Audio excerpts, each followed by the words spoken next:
Hi friends, ఇదైతే వేయించిన బెండకాయ అండి. తర్వాత ఇంకా తాలింపు కోసము ఉల్లిపాయ, టమాటరు, కొత్తిమీర, కరివేపాకు అండి. అయితే నేను ఉల్లిపాయ అవన్నీ వేస్తున్నాను. తర్వాత టమాటర్ వేసాను. వేగిపోయిన తర్వాత మళ్ళీ పచ్చిమిర్చి, ఇంకా కాస్త కొబ్బరి, అల్లం వెల్లుల్లి పేస్ట్ అండి, ఆ పేస్ట్ వేసాను. అది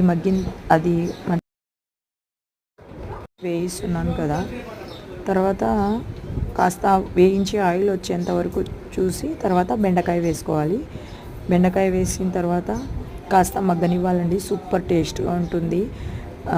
యాక్చువల్లీ నేను రోజు వీడియోస్ వచ్చేసి అప్లోడ్ చేస్తూ ఉంటాను, కానీ సపోర్ట్ చేయండి. లైక్, షేర్, సబ్స్క్రైబ్ చేసుకోండి. కానీ ఈ రెసిపీ ఒకసారి ట్రై చేయండి. సూపర్ టేస్ట్ ఉంటుందండి. చపాతీ, రైస్లో కానీ చాలా బాగుంటుంది.